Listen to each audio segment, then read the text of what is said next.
نحمده ونصلي على رسوله الكريم اما بعد فاعوذ بالله من الشيطان الرجيم بسم الله الرحمن الرحيم رب اشرح لي صدري ويسر لي امري واحلل عقدة من لساني يفقهوا قولي۔ مومن اپنے ہر کام کا آغاز بسم اللہ سے کرتا ہے، اللہ کے نام سے کرتا ہے، کیونکہ اللہ ہی نے ہمیں پیدا کیا ہے، اللہ ہی ہمیں رزق دے رہا ہے، اللہ ہی کی طرف ہمیں لوٹ کر جانا ہے، لہٰذا ہمیں اس زندگی میں ہر کام کرتے ہوئے اپنے رب کو یاد رکھنا چاہیے۔ قرآن مجید کا آغاز بھی اللہ سبحانہ تعالیٰ نے بسم اللہ سے کیا، اور ہمارے لیے یہی مشروع کیا کہ ہم اپنا ہر قول اور عمل بسم اللہ کے ساتھ شروع کریں۔ پہلی وحی کا آغاز بھی اللہ کے نام کے ساتھ ہوا۔ جبریل امین نے پہلی مرتبہ جب نبی صلی اللہ علیہ وسلم کو قرآن مجید کی پہلی آیت سکھائی تو فرمایا اقرأ بسم ربک الذی خلق، اپنے رب کے نام سے پڑھ جس نے پیدا کیا۔ تو گویا عبادت ہو یا ہمارے دنیا کے کام ہو، ان سب میں ہمیں اپنے رب کو یاد رکھنا ہے، اور اس کے بے شمار فائدے بھی ہیں۔ اللہ سبحانہ تعالیٰ کا نام بابرکت ہے، لہٰذا جب ہم اللہ کے نام سے کوئی کام شروع کرتے ہیں تو ہمارے کاموں میں برکت پیدا ہو جاتی ہے۔ قرآن مجید میں آتا ہے تبارک اسم ربک ذو الجلال والاکرام، بہت بابرکت ہے تیرے رب کا نام جو بہت عظمت والا، اکرام والا ہے۔ جب ہم عبادت کرتے ہیں تو کہتے ہیں ایاک نعبد و ایاک نستعین، صرف تیری ہی ہم عبادت کرتے ہیں اور تجھی سے ہم مدد چاہتے ہیں، کیونکہ ہم کمزور ہیں، ہم اللہ کی عبادت کا حق ادا نہیں کر سکتے۔ اس لیے کوئی بھی کام جو عبادت کی نوعیت سے تعلق رکھتا یعنی خاص عبادات سے، ان کے آغاز میں بھی اللہ کا نام لینا چاہیے، کیونکہ اس سے اللہ کی مدد حاصل ہوتی ہے، اور پھر مزید نیک کاموں کی توفیق بھی ہوتی ہے۔ انسان برائی سے بچتا ہے، شیطان کے وار سے محفوظ رہتا ہے، کیونکہ اللہ تعالیٰ کی مدد، توفیق اور سپورٹ انسان کو حاصل ہو جاتی ہے، اور انسان کے اندر کوئی فخر اور غرور نہیں آتا۔ وہ یہی سمجھتا ہے کہ جو بھی نیک کام میں کر رہا ہوں وہ اللہ کی مدد سے، اللہ کی توفیق سے ہی کر رہا ہوں، اس میں میرا اپنا کوئی کمال نہیں۔ وما توفیقی الا باللہ، نہیں مجھے توفیق مگر اللہ کے نام کے ساتھ ہی۔ پھر اسی طرح جب انسان بسم اللہ سے کام کا آغاز کرتا ہے تو انسان کو اخلاص نصیب ہوتا ہے، کیونکہ جب اللہ کا نام لیا تو اللہ کے نام کے ساتھ اللہ ہی کے لیے کام کرنا چاہیے جو بھی کچھ ہم کریں، اور پھر اگر وہ کام صحیح ہے، عبادت کا ہے یا دنیاوی امور سے متعلق ہے، تو پھر ہماری نیت اور ہمارا قبلہ درست ہو جاتا ہے، انسان کو اخلاص نصیب ہو جاتا ہے۔ پھر اسی طرح یہ ہے کہ انسان جب اللہ کے نام کے ساتھ کوئی کام کرتا ہے تو اللہ کی نعمتوں کی یاد دہانی بھی ہوتی ہے۔ مثال کے طور پر اگر آپ پانی پی رہے ہیں تو جب آپ پانی پینے لگتے ہیں تو بسم اللہ کہتے ہیں، اور جب بسم اللہ کہتے ہیں تو آپ کو اللہ کی یاد آ جاتی ہے، اور پھر ساتھ ہی وہ نعمت جو آپ استعمال کر رہے ہیں اس کے بارے میں غور و فکر بھی نصیب ہوتا ہے کہ یہ اللہ نے پانی پلایا ہے، اور پھر انسان کا غور و فکر اسے کہیں سے کہیں لے جاتا ہے، اس کے اندر ایک وسعت پیدا ہوتی ہے، وہ سوچتا ہے کہ یہ پانی میرے گلاس میں کہاں سے پہنچا، کس نے اتارا۔ تو ظاہر ہے کہ پانی کا پیدا کرنے والا بھی اللہ ہے، اور تمام چیزوں کو اللہ سبحانہ تعالیٰ نے پانی سے پیدا کیا۔ ہم تک جو پانی پہنچتا ہے کچھ تو زمینی ذرائع سے اور بیسیکلی بارش کے ذریعے آتا ہے۔ بارش کیسے آتی ہے؟ سمندروں کا پانی بخارات کی شکل میں اوپر اٹھتا ہے اور پھر بادلوں کی شکل میں جہاں اللہ چاہتا ہے برساتا ہے۔ جب بادل برستے ہیں یا برف پڑتی ہے تو پہاڑوں کی چوٹیوں پر اور مختلف جگہوں پر یا تو پانی جم جاتا ہے یا پھر ندی نالوں کی شکل میں، دریاؤں کی شکل میں بہنے لگتا ہے، اور کچھ پانی رس کر زمین کے اندر چلا جاتا ہے، چشموں کی شکل اختیار کر لیتا ہے، اور پھر مختلف ذرائع سے ہوتے ہوتے وہ ہم تک پہنچتا ہے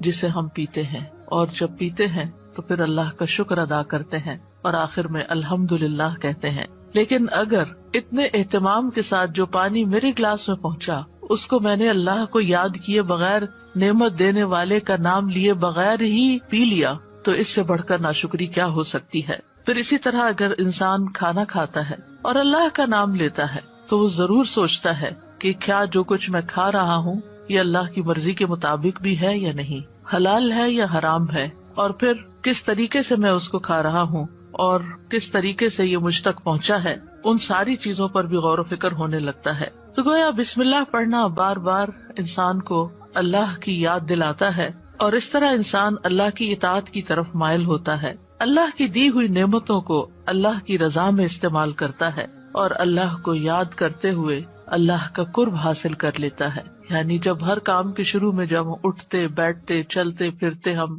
اللہ کا نام لیتے ہیں تو اس طرح ہمیں اللہ سبحانہ تعالیٰ کا قرب نصیب ہوتا ہے، اور ہمارے دنیا کے کام بھی عبادت بن جاتے ہیں، کیونکہ وہ اللہ کی مرضی کے مطابق اللہ کی رضا کے لیے ہوتے ہیں۔ اور اس طرح دنیا میں بھی کاموں کے اندر برکت پیدا ہوتی ہے، سہولت پیدا ہوتی ہے، اللہ کی مدد شامل حال ہوتی ہے، اور آخرت میں بھی یہ عمل فائدہ دیتا ہے، اور انسان کے اندر کوئی تکبر و غرور پیدا نہیں ہوتا۔ وہ سوچتا ہے کہ جو کچھ مجھے ملا ہے یہ اللہ کا فضل ہے۔ پھر ہم دیکھتے ہیں کہ انبیاء کا طریقہ بھی یہی رہا ہے۔ نوح علیہ السلام کے بارے میں آتا ہے کہ جب وہ کشتی پر سوار ہوئے تو انہوں نے دعا پڑھی، اس کا آغاز بھی بسم اللہ سے کیا، بسم اللہ مجریہا و مرساہا۔ اسی طرح سلیمان علیہ السلام نے ملکہ سبا کو جو خط لکھا اس کے آغاز میں بھی بسم اللہ لکھا۔ پھر اسی طرح ہم دیکھتے ہیں کہ نبی صلی اللہ علیہ وسلم متعدد مقامات پر بسم اللہ کی تعلیم دیتے ہیں، جس کے بارے میں آگے ہم متعدد احادیث میں دیکھیں گے کہ کس طرح آپ صلی اللہ علیہ وسلم کی زندگی کا ایک اہم حصہ تھا بسم اللہ پڑھنا، اور جس کام کا آغاز اچھا ہو جائے اس کا انجام بھی اچھا ہوتا ہے۔ قرآن مجید کا آغاز بھی بسم اللہ کے ساتھ ہو رہا ہے، اور بسم اللہ قرآن مجید کی ایک مستقل آیت ہے، یعنی یہ کہ سورۃ الفاتحہ یہ کسی اور سورت میں داخل نہیں ہے، ہر سورت کے شروع میں اسے الگ آیت کے طور پر لکھا گیا ہے۔ اور اس میں ہم دیکھتے ہیں کہ سورۃ التوبہ جو ہے اس سے پہلے بسم اللہ نہیں ہے، کیونکہ بسم اللہ سے امان حاصل ہوتی ہے، اور سورۃ التوبہ کے شروع میں مشرکین کو امان سے نکالا جا رہا ہے، بری ذمہ کیا جا رہا ہے۔ تو بہرحال آغاز ہوتا ہے قرآن مجید کا بسم اللہ الرحمن الرحیم کے ساتھ، یعنی میں اللہ کی مدد طلب کرتے ہوئے اپنی قرات کو اللہ کے نام سے شروع کرتا ہوں۔ اور پھر اس میں اللہ سبحانہ تعالیٰ کے نام اللہ کے علاوہ دو صفات کا ذکر ہے، الرحمن ایسی ذات جس کی رحمت تمام مخلوق پر چھائی ہوئی ہے، اور الرحیم ایسی ذات جو مومنوں پر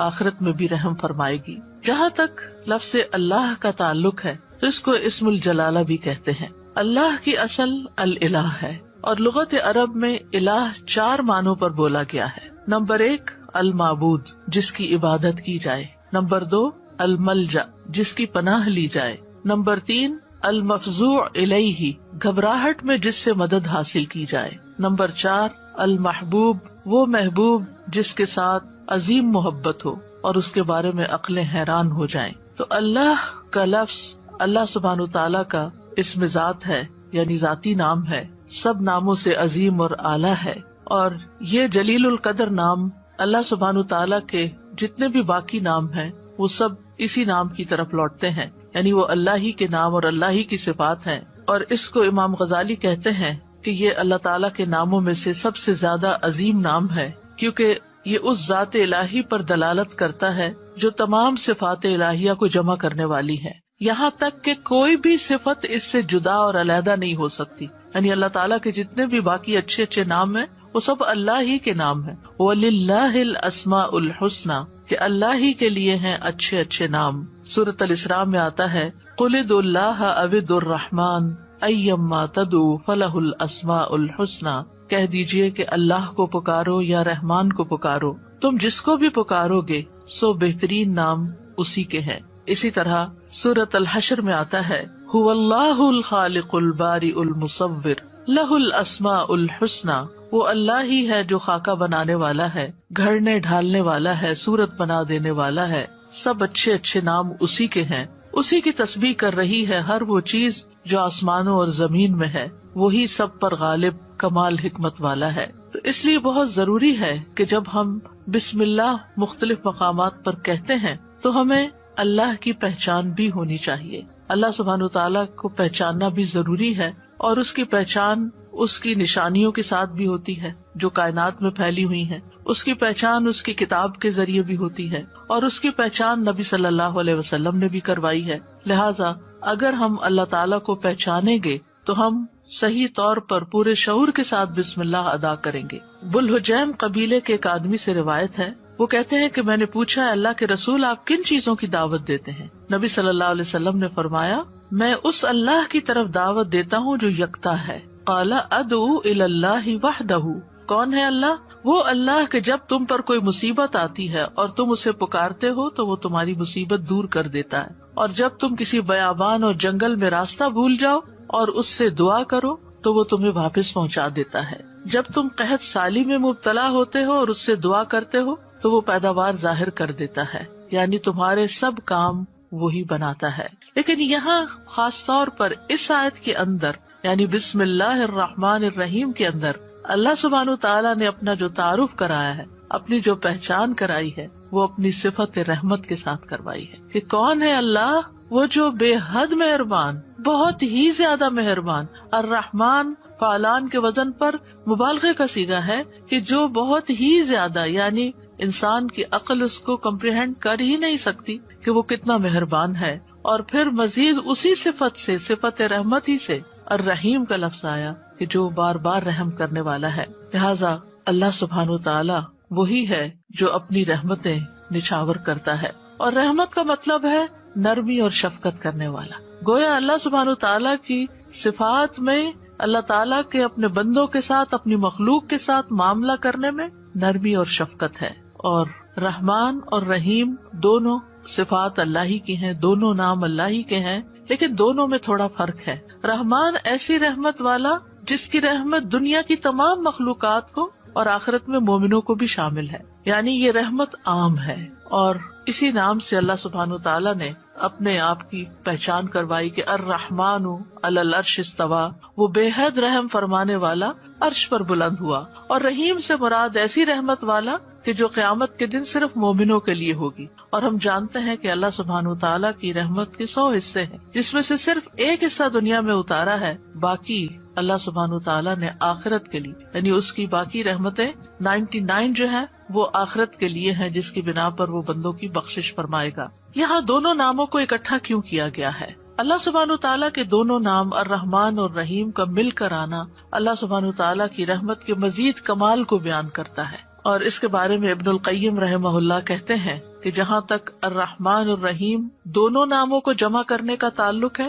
تو اس کا معنی ان دونوں معنوں سے اچھا ہے جو معنی ان کے الگ الگ بیان کیے جاتے ہیں، یعنی وہ مزید جمع ہو جاتا ہے. اور وہ یہ ہے کہ الرحمن اللہ کی قائم صفت پر دلالت کرتا ہے، اور لفظ الرحیم اللہ کی مخلوق پہ کی جانے والی رحمت سے تعلق رکھتا ہے. پس پہلا نام جو ہے اللہ کی ذاتی صفت رحمت پہ دلالت کرتا ہے، اور دوسرا نام اللہ کے فعل پر دلالت کرتا ہے کہ اللہ اپنی رحمت کے ساتھ مخلوق پر رحم فرماتا ہے. اور ابن قیم یہ بھی کہتے ہیں کہ ان دونوں صفات کو جمع کرنے کا یہ فائدہ ہے کہ اللہ نے دنیا میں جلد اور آخرت میں بعد میں واقع ہونے والی رحمت کی خبر دی ہے، اور اللہ کی خاص اور عام رحمت کے متعلق خبر دی گئی ہے، اور اللہ کی رحمت اس کے غضب پر غالب ہے. ابو ہریرہ کہتے ہیں کہ رسول اللہ صلی اللہ علیہ وسلم نے فرمایا، جب اللہ مخلوق کو پیدا کر چکا تو اس نے اپنی کتاب لوح محفوظ میں لکھا جو اس کے پاس عرش پر موجود ہے کہ میری رحمت میرے غضب پر غالب ہے،